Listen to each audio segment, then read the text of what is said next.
கட்சி தலைவர் எங்களுடைய தளபதி, மரியாதைக்குரிய எங்களுடைய தளபதி தான். தலைவர்னா எப்படி இருக்கணும்?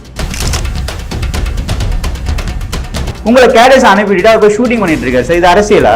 காட்டிட்டு இருக்காரு. நீங்க வேற என்ன காட்டிட்டு இருக்காரு? அதை காட்டுங்க. கனரல் கேக்குதா உங்களுக்கு? சத்தம் கேக்குதா கனரல்? அதை வாங்கி இவங்க இடத்த வாங்கி இவங்க வீடு கட்டுறதை விட்டுட்டு வீடு கட்டி கொடுங்க அப்படின்னு கேட்டா இது என்ன அர்த்தத்துல கேட்கறாங்கன்னு நமக்கு தெரியல. ஆமா, நீங்க சாராயம் குடி செத்தாதான் வீடு கட்டி தருவீங்க, உடனே அவனுக்கு போய் காசு கொடுப்பீங்க, கண்ணீர் வெடிச்சு அவனை மடியில் வச்சு தாளாட்டுவீங்க. பாண்டிய மண்ண ஊரே ஆண்ட வந்தாங்கிறா, அப்படியேப்பட்ட பெரிய இந்த பூமி வீர பூமி. அந்த மதுரையில இவரே வாய் கொடுத்து மாட்டிட்டாரு பாருங்க. 100க்கு 400 ரூபாய் கொடுக்குறோம், 100 ரூபாய்ங்கிற இடத்துல 400 ரூபாய் கொடுக்குறோம். அதனால நீங்க அந்த நஷ்டத்தை வாங்கிக்கிட்டு அழகா பக்கத்து பண்ணிக்கலாம். இவங்க என்னென்ன அந்த தூண்டி விடுறது, இந்த தாமைக்கா அல்லது இந்த இன்னொன்று நாம் தமிழர் இந்த குரூப் அங்கே உள்ள நுழைஞ்சிக்கிட்டு என்ன பண்ணுதுன்னா, இவர் மதுரைக்காரன் சொல்றதுக்கே வெக்கமா இருக்கு. குண்டக்கா மண்டக்கா எதையாவது பேசிட்டே இருக்கு. எதையாவது குண்டக்கா மண்டக்கா அவுத்து விடுறது, கரை வெட்டி கட்டினாலே சும்மா எதையாவது அவுத்து விடுறத. பூராத்தையும் பூரா நீர்நிலைகளை விட்டு வைக்கல, அரசாங்க இடங்களை விட்டு வைக்கல, புறம்போக்கு இடத்தை விட்டு வைக்கல, ஒன்னையுமே விட்டு வைக்கல. கடைசியில இப்ப மிச்ச மீதி இருக்க ஏர்போர்ட் பக்கத்துல இருக்க ஒரு நாகரிகத்தினுடைய செயலாளர். நாங்க நியாயமா இப்ப உங்களுக்கு ஒரு புது சம்மந்தி கிடைச்சிருக்காங்க. அது ஒண்ணும் இல்ல, மோடி சம்மந்திட்டு தான் அவங்க சம்பந்தம் கலக்கிறதுக்கு வாகனம் கொண்டு துணை முதலமைச்சர் அங்க போய் சம்பந்தம் கலந்துக்குவாங்க. வடை தான் வாயில சுத்துட்டு போயிருக்காரு. இன்னொருத்தர் வடையில அல்வா கிண்டிட்டு இருக்காரு. அது யாரு? அவர் தான் நம்ம நாம் தமிழர். 234 தொகுதியில் நாம தனிச்சே வெற்றி பெற முடியும். ஆனாலும் நம்மளையும் சில பேர் நம்பி வருவாங்க இல்லையா?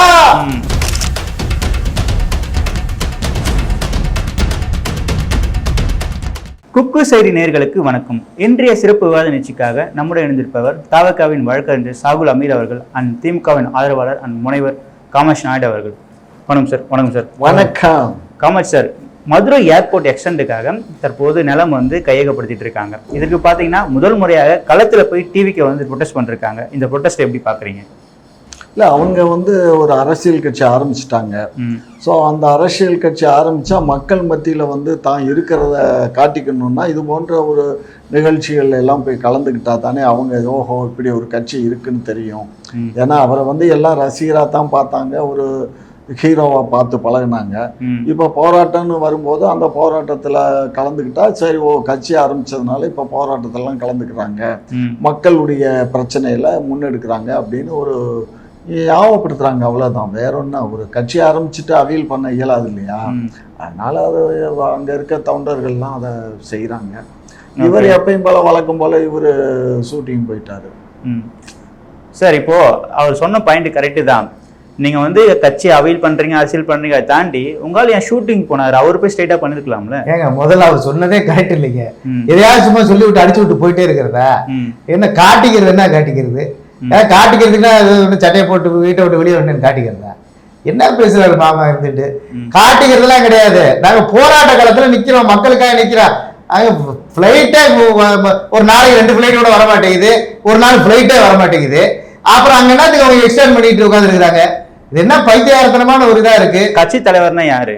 கட்சி தலைவர் எங்களுடைய தளபதி, மரியாதைக்குரிய எங்களுடைய தளபதி தான். தலைவர்னா எப்படி இருக்கணும்? தலைவர் இங்க பாருங்க, தலைவர் எப்படி இருக்குன்றது நீங்க மாநாட்டுல கொள்கை திருவிழாவில் காட்டணும்ல. அப்புறம் ஒரு நாள் ஷூட்டிங் மாதிரி மாநாட்டுல பேசிட்டு போட சரியாயிடுமா? தொடர்ந்து அறிக்கை வந்துட்டு இருக்குங்க.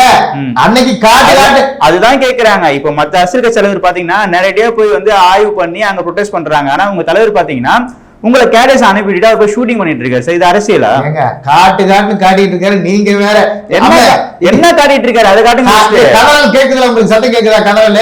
ஒவ்வொரு பக்கம் பாருங்க, இந்த ஒரு கனரல் இப்படி அங்கங்க கனரல் கேட்டுக்கிட்டு மாப்பிள்ள. இப்ப நம்ம 2 பேரும் சேர்த்து சொல்றாரு நினைக்கிறேன். கதறிட்டு இருக்கோமா? இப்ப ஒண்ணு வெரி சிம்பிள். நேற்றுக்கு இங்க திருவள்ளூர் மாவட்டத்துல கொஞ்சம் நீர்பிடிப்பு பகுதியில் இருந்த மக்களை வெக்கெட் பண்ண சொல்லி கோர்ட் ஆர்டர். அதனுடைய அடிப்படையில நேற்று நிறைய காவலர்களும் ரெவன்யூ டிபார்ட்மெண்ட்டையும் போய் காலி பண்ண போனாங்க. போனால் அவங்க மக்கள் நிறைய மக்கள் வந்து உட்காந்து மறியல் பண்ணுறாங்க. உடனே இந்த தகவல் கிடைச்ச உடனே சீமான் ஸ்பாட்டுக்கு போயிட்டாரு. ஸ்பாட்டில் போய் உடனே அந்த மக்கள்கிட்ட எல்லாம் பேசி ஹீரோயிசம் பண்ணிட்டு இருந்தாரு. பாவம் மாப்பிள்ளை காலில் அந்த டேபிள் விழுந்து லெஃப்ட் சைடு காலில் ஷூ போட்டிருந்தாரு, இருந்தும் அடிபட்டுருச்சு, ஒரு பிராக்சர் கால். பட் ஆனால் அவர் சொல்ற பாயிண்ட் ஒன்று வேலிடா இருக்குல்ல சார், அந்த ஏர்போர்ட்ல 2 விமானம் தான் வருது, போதிய அளவு அங்க தேவைப்படுதுன்றப்ப எதுக்கு எக்ஸ்டெண்ட் பண்ணணும்? உங்க சுயநலத்துக்காக பண்றீங்களோ? விஷயம் நல்லா புரிஞ்சுக்கோங்க. அதை வந்து அது சவுத்துல வந்து அதுதான் ஒன்று வந்து கோயம்புத்தூர், 2வது திருச்சி, 3வது மதுரை. மதுரை ஏர்போர்ட்டுங்கிறது அதுதான் முதல் ஏர்போர்ட்டு. எந்த இதில் தமிழ்நாட்டிலேயே மீனம்பாக்கம் விமான நிலையத்தை விட்டா அடுத்து மதுரை தான் விமான நிலையம். மதுரை விமான நிலையத்துக்கு அப்புறம் திருச்சியை பண்ணாங்க, திருச்சிக்கு அப்புறம் கோவை பண்ணாங்க, கோவைக்கு அப்புறம் தூத்துக்குடி பண்ணாங்க. இதில் என்ன பண்ணிட்டாங்கன்னா திருச்சி வந்து இன்டர்நேஷ்னல் ஏர்போர்ட் ஆயிடுச்சு. இப்போ சென்னை இன்டர்நேஷ்னல் ஏர்போர்ட்டு, மதுரையும் இன்டர்நேஷ்னல் ஏர்போர்ட்டாக பண்ண போகிறாங்க. ஏன்னா ராம்நாட்டில் இருந்து திருச்சி போகிறது பக்கமா மதுரை வர்றது பக்கமா? தூத்துக்குடி கன்னியாகுமரி இருந்த வர்ற மக்களுக்கெல்லாம் மதுரை தானே சென்டரு. இல்லை ஆல்ரெடி அந்த ஏர்போர்ட்லேயே ஸ்பேஸ் இருக்குல்ல வந்து போகிறது? இல்லை அது வந்து பன்னாட்டு விமானங்கள்லாம் வந்து இப்போ ஒன்றும் இல்லை, சிங்கப்பூர் விமானம் வரணும், துபாய் விமானம் வரணும், அமெரிக்கன் விமானம் வரணும், இந்த மாதிரி பெரிய பெரிய விமானங்கள்லாம் வரும்போது அதுக்கு வந்து ஓடுதளம் நிறைய வேண்டி இருக்கு, நிற்க வேண்டிய இடம் நிறைய தேவை இருக்கு. அதுக்காக அதை தேவையில்லாமல் யாருமே வந்து எடுக்க மாட்டாங்க. தேவைக்காகத்தான் அதை நம்ம எடுக்க போறோம். இப்போ அந்த மக்கள் வந்து என்ன கேட்குறாங்க, எங்களுக்கு வந்து நாங்கள் இந்த கிராமத்தில் இருக்கோம், இதை காலி பண்ணால் எங்களுக்கு ஒரு வீடு கட்டி கொடுங்கிறாங்க. எப்படி வீடு கட்டி கொடுக்கணுமா? நஷ்டீடு கொடுக்குது, அதை வாங்கி இவங்க இடத்த வாங்கி இவங்க வீடு கட்டுறதை விட்டுட்டு வீடு கட்டி கொடுங்க அப்படின்னு கேட்டால் இது என்ன அர்த்தத்தில் கேட்குறாங்கன்னு நமக்கு தெரியல. ஆமா, நீங்க சாராயம் குடிச்சுதான் வீடு கட்டி தருவீங்க, உடனே அவனுக்கு போய் காசு கொடுப்பீங்க, கண்ணீர் வடிச்சு அவனை மடியில் வச்சு தாளாட்டுவீங்க. இந்த மாதிரி ஏழை மக்களுக்கு விவசாயிகளுக்கெல்லாமா கட்டி கொடுக்க போறீங்க? உங்கள்கிட்ட கேட்டது தப்புதான் சாமி, அதுக்கு நீங்க எதை கொண்டு வேணாலும் எங்களை அடிங்க. இவர் மாமா சொல்றதுல பதில் இருக்கு பாருங்க. மதுரை வந்து பழமை வாய்ந்த நகரங்க, மிக பழமை வாய்ந்த நகரம், பாண்டிய மன்ன ஊரே ஆண்ட நகரம், அப்படியேப்பட்ட பெரிய இந்த பூமி வீர பூமி. அந்த மதுரையில இவரே வாய் கொடுத்து மாட்டிட்டாரு பாருங்க. எங்க திருச்சியில இன்டர்நேஷனல் மெதுவா வருவாங்களா, கடைசியா ஏதாவது மிச்சம் மீதி இருந்தா உங்களுக்கு தமிழ்நாடு வளர்ச்சி அடையணுமா? வளர்ச்சி அடையிட்டு இருக்குங்க. வளர்ச்சி எப்படி? எது கேட்டாலும் ப்ரொடெஸ்ட், எது கேட்டாலும் எதிர்ப்புனா எப்படிதான் தமிழ்நாடு வளர்ச்சி எப்படி அடையணும்? நீங்க ஒரு விஷயம் தெரிஞ்சுங்க, வளர்ச்சி இப்படி அடையாதா? எப்படி அடையாது? இல்ல வளர்ச்சி இப்ப மாமாக்கு மாதிரி ஒரு பக்கம் இதாகிறதா வளர்ச்சி அடையாதா? தப்பா நினைச்சு கூடாது. வளர்ச்சி அடையணுங்க. வளர்ச்சினா என்ன? இப்படி வளர்ச்சி ஆகிட்டு போறது அது சொல்லுங்களேன். இல்ல இல்ல தெரியாம கேக்குறேன். இங்க பாருங்க, இப்ப நீங்க நீங்க சாசமா மதுரை பக்கம் வருவீங்க, மதுரைக்காரங்களா இழிச்ச வாங்கி உங்களுக்கு. அதான இப்ப உங்கள்ட்ட ஓடிக்கிட்டு இருக்குது. மதுரையில ப்ரொடெஸ்ட் பண்ணதே உங்களுக்கு பிரச்சனையா இருக்கா? ஏங்க எடுக்கிறது இன்டர்நேஷனல் ஏர்போர்ட் எப்ப உருவாக்கி இருக்கணும்? நீங்க எப்ப உருவாக்கி இருக்கணும்? இங்க திருச்சி ஆக்குவீங்களா, கோயம்புத்தூர் ஆக்குவீங்களா, மதுரையை போனா போது புண்ணியத்துக்கு ஆக்க வருவீங்களா? என்ன இது? சரி, இப்ப திருச்சியில வந்து நல்லா கையப்படுத்திருந்தா டிவிக்கு அங்க ப்ரொடெஸ்ட் பண்ணாது, இல்ல போட்டோம் அந்த மக்கள் அப்படின்னு. ஒரு ஓர முதல்ல இந்த அரசாங்கம் செய்யக்கூடிய ஓர வஞ்சனை, இந்த கோணத்தரத்தை ஃபர்ஸ்ட் மக்கள்கிட்ட சொன்னோம்ல. பாவம் மதுரைக்காரர் யதார்த்தவாதி, நம்பி இம்பி ஏதாவது மாத்தி கித்தி ஓட்ட கிட்ட போட்டாங்கன்னு தொந்தரவு. அவங்க புரியணும்ல, கேரத்தனமா இப்படி எல்லாம் இருக்காதீங்கப்பா. மதுரைக்காரி நம்ம ஊருக்காரங்க எவன் சொன்னா கேக்குறீங்க? விஜயநகர்கள் மதுரையில் நிக்கப்பட்ட தகவல் வந்தது, அதனால இப்ப என் கட்டமைக்கிறீங்களோ? தமிழ்நாட்டுல எங்க வேணாலும் நிப்பாருங்க, தலைவர் எங்க நின்னாலும் ஜெயிப்பாரு. இவங்கள மாதிரியா தொகுதி தேடிட்டாலே என்ன? தமிழ்நாட்டுல எந்த தொகுதியில எங்க நின்றால, இந்த தென்னிந்திய மாநிலத்துல எங்க நின்றாலும் நீங்க தலைவர் ஜெயிப்பாரு. மாநிலமே எடுத்துட்டீங்க, எங்க நின்றாலும் ஜெயிப்பாரு, அது வேற விஷயம். ஆனா நாங்க தமிழக வெற்றி கழகம் தான், தமிழகத்தினுடைய முதல்வராக இருக்கிறதா எங்க தளபதியுடைய நோக்கம். தமிழ்நாட்டில் நாங்க எங்க இருந்தாலும் ஜெயிப்போம். சும்மா இவ வந்து ஏதாவது ஒரு இதை பண்ணிப்பேன் இது பண்ணிக்கிட்டு இருப்பாங்க. வந்துட்டாங்க மதுரைக்காரங்க எல்லாம் இழிச்ச வாய்ப்பாடுங்க வந்து எங்க விவசாயிகள். அதுவும் பாருங்க, எல்லாமே பதிலை ஒரு நல்ல சிக்கிறாரு, வசமா சிக்கிறாரு.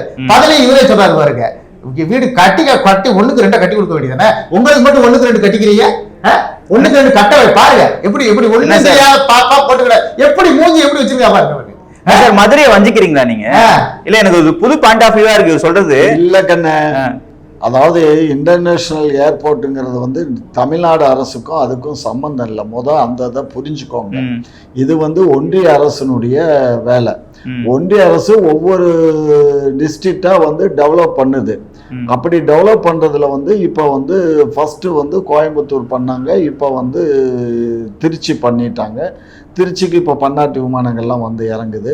அதே மாதிரி இப்போ மதுரையும் பண்ண போகிறாங்க. மதுரை பண்ணுறவங்க அது நிறைய வியூவர்ஸ் வந்து எங்கேருந்து வர்றாங்கன்னா ராம்நாடு டிஸ்ட்ரிக்ட்டு, விருதுநகர் டிஸ்ட்ரிக்ட்டு, கன்னியாகுமரி, இந்த மாதிரி தூத்துக்குடி, இந்த மாதிரி மாவட்டங்கள், மதுரை, திண்டுக்கல், இந்த மாவட்டங்கள்ல இருந்து வர்றவங்க திருச்சிக்கு தான் வர்றாங்க, இல்லைன்னா சென்னைக்கு தான் வர வேண்டியிருக்கு. ஆகையினால தான் மதுரையில் இது ஒரு இன்டர்நேஷ்னல் ஏர்போர்ட் வரணும்னு பார்லிமெண்ட்டில் அந்த நாடாளுமன்ற உறுப்பினர் வெங்கடேஸ்வரன் அவர்லாம் பேசி ப்ரெஷர் கொடுத்து அதன் அடிப்படையில் தான் இப்போ இங்கே வந்துருச்சு. அது ஒன்றிய அரசு என்ன சொல்லிச்சுன்னா, நீங்கள் லேண்டை எடுத்து கொடுங்க, நாங்கள் வந்து டெவலப் பண்ணிடுறோம் அப்படின்னு சொல்லி அவங்க கேட்டாங்க. அதன் அடிப்படையில் லேண்ட் எடுத்தாச்சு. இப்போ ஒரு 600 ஏக்கரா வேணும், நெருக்கி ஒரு 550-600 ஏக்கராவுக்கு நெருக்கியாச்சு. ஒரு சின்ன ஒரு பார்ட்டில் இந்த மக்கள் இருக்காங்க, அதை காலி பண்ணால் சரியாக வந்துடும். அவங்களுக்கும் நஷ்டேடு நிறைய கொடுக்குது அரசாங்கம், ஸ்டேட் கவர்மெண்ட் தானே. 100க்கு 400 ரூபாய் கொடுக்குறோம், 100 ரூபாங்கிற இடத்துல 400 ரூபாய் கொடுக்குறோம். அதனால நீங்கள் அந்த நஷ்டீடை வாங்கிக்கிட்டு அழகாக பார்க்கறது பண்ணிக்கலாம். இவங்க என்னென்ன அந்த தூண்டி விடுறது, இந்த தாவைக்கா அல்லது இந்த இன்னொன்று நாம் தமிழர், இந்த குரூப் அங்கே உள்ளே நுழைஞ்சிக்கிட்டு என்ன பண்ணுதுன்னா, நீங்கள் எங்களுக்கு வீடு கட்டி கொடுன்னு கேளு, இல்லைன்னா எங்களுக்கு சிட்டியில் எங்கேயாவது உள்ளுக்குள்ளே சிட்டிக்குள்ளே, எப்படி சிட்டிக்குள்ளே, மதுரை சிட்டிக்குள்ளே இடம் வேணுமா? மதுரை சிட்டியில் எங்கே காலி இடம் இருக்குது? என்ன ஒரு முட்டாள்தனமாக பாரு. இவங்க மதுரை தமுக்கம் கூட இப்போ இது கட்டியாச்சு, தமுக்கத்தில் இல்லை, வேறு ரெண்டு பார்த்தா ரேஸ் கோர்ஸில் கட்டி கொடுப்பாங்க போல இருக்குது. ஏன்னா ரேஸ் கோர்ஸில் இப்போ அங்கே இது நடந்துக்கிட்டு இருக்கு, ஸ்போர்ட்ஸ் நடக்குது. இந்த ஸ்போர்ட்ஸ் நடக்கிற இடத்துல தான் காலியாக இருக்குது, அதில் கட்டி கொடுன்னு கேட்பாங்க போல இருக்குது. எல்லாம் அவன் கண்ணு புத்திசாலித்தனமே இல்லை கண்ணு. சரி இடம் கொடுக்குறான், நம்ம இதிலேருந்து இன்னொரு மிஞ்சி போனால் ஒரு 1/2 கிலோமீட்டர் 1 கிலோமீட்டர் தள்ளி அவுட்டரில் போனால் அங்கே இடம் கிடைக்கும், வாங்கி அங்கேயே ஒரு இதாக ஃபார்ம் பண்ணிக்க வேண்டியது தானே. அதை விட்டுட்டு எனக்கு சென்டரில் சிட்டிக்குள்ளே இடம் கொடுன்னா பைத்தியகரத்தனமாக நேற்று பேசுகிறான்.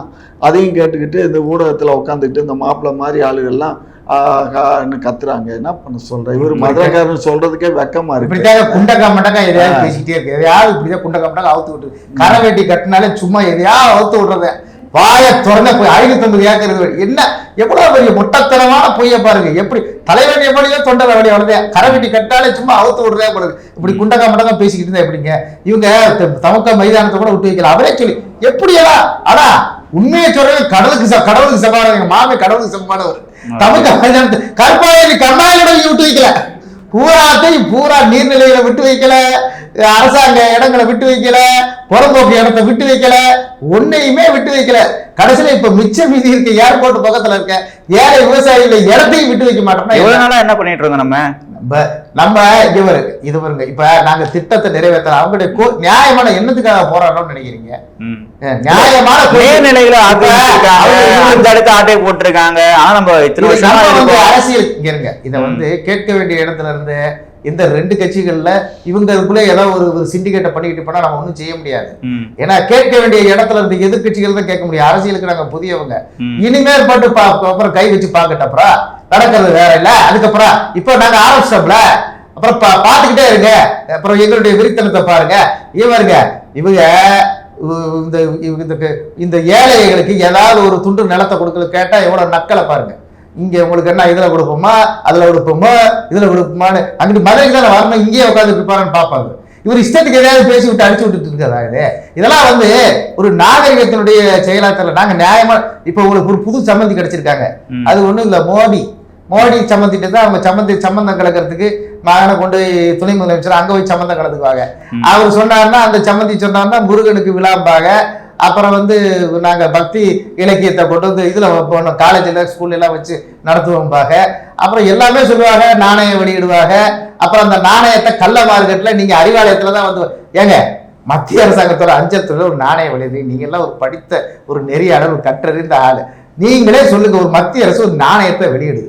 ஒரு முதலமைச்சர் மத்திய அமைச்சர் முன்னாடி என்ன பேசுறது, எப்படி பேசுறது, அது கூறுபாடு பேசினாரா? நீங்க பாத்தீங்களா? இந்த நாணயத்தோட விலை 100 ரூபா தான். ஆனா இத லட்சம் ரூபாய் கொடுத்து 2 லட்சம் 3 லட்சம் கொடுத்து வாங்குறதுக்கு ஆள் இருக்காங்க. 10,000 ரூபாய் தானே சொல்லியிருந்தாங்க. பேச்சு முழுமையை கேளுங்க. 2 லட்சம் 3 லட்சம் கொடுத்து வாங்குறதுக்கு ஆள் இருக்காங்க, விலை வைக்கிறாங்க, கூவுறாங்க. ஆனா 10,000 ரூபாய் கொடுத்தா யார் வேண்டுமானா வந்துக்கலாம், அறிவாலயத்துக்கு கூட வந்து வாங்கிக்கணும், அறிவாலயத்துலதான் கிடைக்கும். அரசாங்க அஞ்சலகத்துறை நாணயத்துறை அரசாங்க கருவூலத்துல இந்த நாணயத்தை விட்டு தீக்கண்ணதுல எவனோ 10 ரூபாய்க்கு 100 ரூபாய்க்கு வாங்கிட்டு சார் அவங்களை யாரையும் கட்டி போட்டு நீங்க வாங்கணும் பண்ணல. அவங்க தொண்டர்கள் கிட்டே சொல்றாங்க வேண்டாம் வாங்கிட்டு சொல்றாங்க. அவங்க தொண்டர்கள் காசு கொடுத்து வாங்குறாங்க. இதுல உங்களுக்கு என்ன பிரச்சனைன்ற? என்னங்க நீங்கள் இப்படி பேசிக்கிட்டு இருக்கீங்க குட்டக்க மாட்டாங்க. அரசாங்க நாணயம் யாருக்குங்க சொந்தம்? அது செல்லுமா? ஃபர்ஸ்ட் ஆஃப் ஆல் இல்ல, அரசாங்க நாணயம் யாருக்குங்க சொந்தம்? இல்லங்க, அது வந்து நினைவு சின்னமா தான் கொடுத்துருந்தாங்க. இது வந்து காசு கொடுத்து ஒரு பொருளை வாங்க முடியாத காயின் கிடையாது. இல்ல நேரு அதுக்கு என்ன 100 ரூபாய்க்கு 100 ரூபாய் விலை வச்சுட்டு போக வேண்டியதானே? அவங்க வச்சு அவங்க தொண்டர்கிட்ட விற்கிறாங்க சார். உங்களுக்கு என்ன சார் பிரச்சனை? ஒரு தலைவர் என்ன சொல்றாங்க? 100 ரூபாய் காயினை 10,000 வாங்கின்னு சொன்னாங்களா? அதுல இருந்து நீங்க என்ன சொல்ல வரீங்கன்னா, நீங்க வந்து உங்க இயக்க தலைவரையும் ஒரு பொதுமைப்படுத்த அவருடைய நல்ல கருத்துக்களை மற்றவங்க ஏத்துக்கிறதுக்கு நீங்க ரெடி இல்ல. என் சொத்து எல்லாமே என் சொத்து, ஆட்சி என் சொத்து, குடும்பம் என் சொத்து, கட்சி என் சொத்து, எங்க அப்பன் என் சொத்து, எங்க அப்பன் குதிரைக்குள்ள அது என் சொத்து. இது என்னங்க இது? இவர மாதிரி ஒரு ஆளு காட்டி எங்க அப்பன் குதிரைக்குள்ள இல்ல, அது அவங்க தொண்டர்கள் ஓட்டு போற மக்கள் டிசைட் பண்ண போறாங்க சார். கமல் சார், இவங்க இன்னொரு பக்கம் பாத்தீங்கன்னா தாவேகா வந்து ஒரு ஊழல் பட்டியல் தயார் செஞ்சுட்டு இருக்கிறதா சொல்றாங்க. திமுகவை எதிர்க்க சரியான ஆளு தாவேகான்னு எடுத்துக்கலாமா? ஏற்கனவே ஒருத்தர் எய்த்தாரு, இப்ப லண்டன் போய் வர போறாரு. அவர் எய்த்து என்ன பண்ணாரு? வடை தான் வாயில சுட்டுட்டு போயிருக்காரு. இன்னொருத்தர் வந்து வடையில அல்வா கிண்டிட்டு இருக்காரு. அது யாரு? அவர் தான் நம்ம நாம் தமிழர். அவர் நேற்றுக்கு போய் பேசுறாரு, நீர்நிலையில எல்லாம் வீடு கட்டும் போது ஏன் விட்டாங்க? அப்பயே மறைச்சிருக்கணும் இல்ல? எந்த அரசா இருந்தாலும் சரி, திமுகவா இருந்தாலும் அதிமுக அரசு தானே இருக்குது இந்த நாட்டை ஆளுனாங்க. அவங்க அப்பயே அதை மறைச்சிருக்கணும் இல்ல? இப்ப வந்து காலி பண்ணுனாக்க, நீதிமன்றம் காலி பண்ணுன்னு சொன்னாக்க உடனே வந்துருவியா கம்ப தூக்கிட்டு? நீதிமன்றம் எதுக்கு தான் உத்தரவு போடாமல் இருக்குது? நீதிமன்றம் எல்லாத்துக்கும் தான் உத்தரவு போடுது. நீட்டுக்கு வேணாம் அப்படின்னு சொல்லி தமிழ்நாடு அரசு சொல்லுது. நீட்டு கண்டிப்பாக பரீட்சை எழுதணும்னு நீதிமன்றம் சொல்லுது. இப்படி அதே மாதிரி ஒவ்வொரு இதுக்கும் வந்து நீதிமன்றம் வந்து தலையிட்டு அது அரசாங்கத்துக்கு சாதகமாக பேசும்னு நினச்சா அரசாங்கத்துக்கு எதிராகவும் பேசுது. அதனால எந்த நீதிமன்றம் வரட்டும், நான் பார்த்துக்கிறேன் அப்படின்னு வீர வசனம் பேசிட்டு இருந்தாரு. கடவுளாக பார்த்து டமால்னு காலை உடைச்சு விட்டாரு நேற்று. சரியா? ஆகையினால இல்ல, இப்போ அண்ணாமலைக்கு வடைன்னு சொன்னீங்க, சீமானுக்கு அல்வான்னு சொன்னீங்க. ஆமா, அண்ணன் தளபதிக்கு என்ன? தளபதிக்கு அவர் கூழ் காய்ச்சுறாரு. அவரு ஷூட்டிங் போயிட்டார்ல, ஷூட்டிங்ல கூழ் காய்ச்சிட்டு இருப்பாரு. அவ்வளவுதான், வேற என்ன? மாப்பிள்ளை எல்லாம் கூழ் காய்ச்சி ஓஞ்சு போயிட்டாங்க. இப்ப அவங்க தலைவர் கூழ் காய்ச்சுவாரு. பாருங்க, பெரிய அறிவாக நினைச்ச கேனத்தனமான பேச்சா இருக்கு. மகா நீதிமன்றம் கொடுக்கும், அவங்க இஷ்டத்துக்கு கொடுக்க பாருங்க. பாவம் நல்ல மனுஷன்.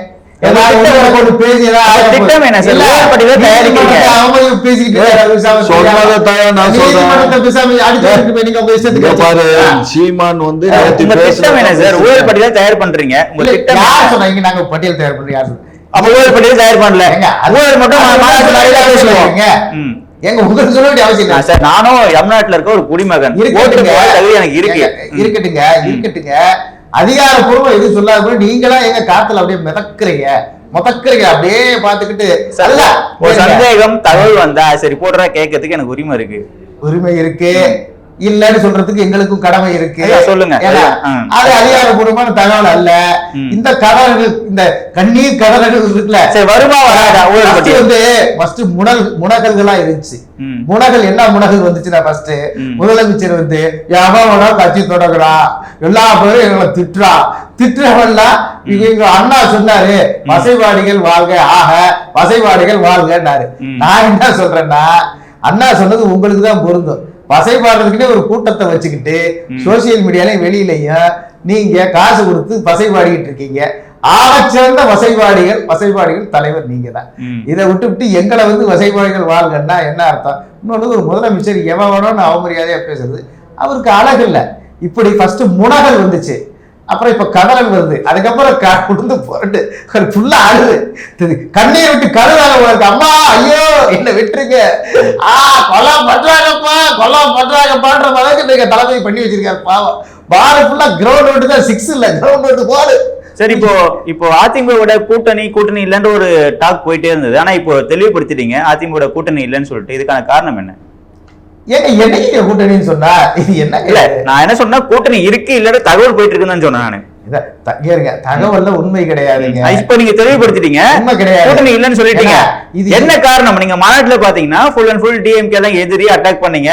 அதிமுக வந்து ஊழல்வாதின்னு சொன்னீங்க தவிர அதிமுக மென்ஷனே பண்ணல. ஆனா இப்ப பாத்தீங்கன்னா அதிமுக கூட கூட்டணி இல்லைன்னு சொல்றீங்க. இந்த மாற்றம் என்ன, எதனால நடந்தது? ஐயோ, ரொம்ப பயம். எங்க டவுசர் ஆகணும் மாமா மாதிரி தெரிஞ்சுக்கிட்டு இருக்கேன். அது டவுசர் இல்லையா, என் உடம்போட ஒட்டி வளர்ந்த தோடு, எங்க ரத்தமும் சதையும் உணவு பொருளாதார தளபதி. ஐயா, என்ன இவனுக்கு எப்படி சொல்லி புரிய வைக்க தெரியலையே. உங்க டவுசர் அவுத்து புடுவேன்னு அழைஞ்சிக்கிட்டே இருந்தா. மாநாட்டில் என்ன பேசினாரு? கூட்டணி ஆட்சி அமையும், ஆட்சியிலும் பங்கு, அதிகாரத்திலும் பங்கு அப்படின்னு தானே சொன்னாரு. சொல்லிவிட்டு இன்னைக்கு வந்து கூட்டணி இல்லை, அவங்களோட இல்லை, இவங்களோட இல்லை அப்படின்னு சொன்னா இது வந்து புத்திசாலித்தனமா இல்லை இது வந்து முட்டாள்தனமா? என்ன காரணமா இருக்கும்? அதுதான், அதாவது என்னன்னா இப்ப எல்லாம் ஒண்ணு கம்முன்னு இருக்கிறது வேற நடக்குது.